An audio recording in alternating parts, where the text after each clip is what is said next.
বিশেষত মিস্টার সন্দীপ বুতরিয়াকে, তার উদ্যোগে এবং তার অর্গানাইজেশনের উদ্যোগে এই অনুষ্ঠানটা খুব শর্ট নোটিসে আমরা করতে পারছি, সেজন্য আমরা অত্যন্ত কৃতজ্ঞ তার কাছে। এই ছবিটা করার কতগুলো কনটেক্সট ছিল, সেই কনটেক্সটটা একটু ব্রিফলি বলে নিলে হয়তো বুঝতে সুবিধা হবে। জাস্ট একটা শর্ট ফিল্ম, এবং সেই শর্ট ফিল্মটার জন্য কেন আমরা একটা প্রাইভেট স্ক্রিনিং করছি এবং নেটে রিলিজ করছি, সেটা হয়তো দু কথায় বললে হয়তো বুঝতে সুবিধা হবে।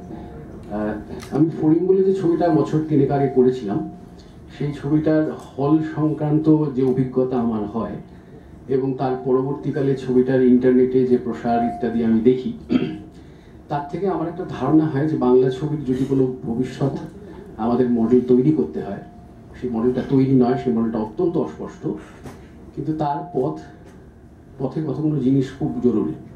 একটা হচ্ছে ইন্টারনেট, হল দিয়ে সেই দর্শকদের কাছে পৌঁছানোটা প্রায় অসম্ভব। 2, যে বাজারটা আমরা কল্পনা করছি, যে বাজারের কল্পনায় আমরা একটা ছবি বানাচ্ছি, সেই বাজারটা থেকে বাংলাদেশকে বিযুক্ত করে সেই বাজারের কল্পনা করলে বাংলা ছবির ভার্চুয়ালি কোনো ভবিষ্যৎ নেই। কিন্তু ইন্টারনেটের সমস্যা হচ্ছে যে ইন্টারনেটের সম্বন্ধে অনেক কথা আমরা বলি, অনেক শুনি ইত্যাদি, কিন্তু তার কোনো এক্সিস্টিং মডেল নেই।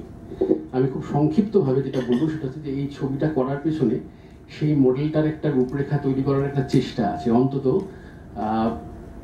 বাঙালি কিভাবে ছবি দেখে ইন্টারনেটে, তার ট্র্যাকশন কীরকম, কীভাবে বাঙালি দর্শক ছবি নেটে অ্যাক্সেস করে, তার একটা প্রাথমিক ডেটা সার্চ করার একটা চেষ্টায় এই ছবিটা আমরা বানিয়েছি। প্রায় পুরোটাই বন্ধুদের সাহায্যে। সামান্য কিছু টাকা আমার পক্ষ থেকে গেছে ঠিকই, কিন্তু অধিকাংশটাই আমার বন্ধুদের বিভিন্ন লোকের সাহায্য দিয়ে এই ছবিটা বানানো হয়েছে।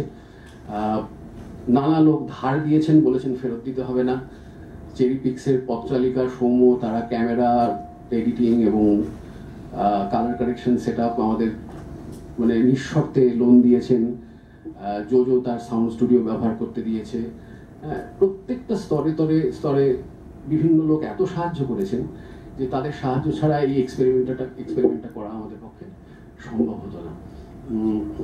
আমি বেশি কথা বাড়াবো না, আধ ঘন্টার ছবিটার পরে ছোট্ট দুটো ঘটনা আছে। একটা হচ্ছে এই ছবিতে একটা গান ব্যবহার করা হয়েছে যেটা গেয়েছে তিতাস সেন, রঙ্গিলা বলে অত্যন্ত বিখ্যাত, জসীমউদ্দিনের লেখা, শচীন দেব বর্মনের সুর করা গানটা। ছবিটার শেষে ও এই গানটা খালি গলায় গাইবে। তারপরে ছবিটা দেখে যদি আপনাদের আলোচনা করতে ইচ্ছে হয়, কোনো সংলাপ প্রয়োজন মনে করেন, সেক্ষেত্রে আমরা যারা উপস্থিত আছি, ছবিটার সঙ্গে যারা যুক্ত, তারা একটা ইনফর্মাল ইন্টারাকশনই আপনাদের সঙ্গে করতে পারি।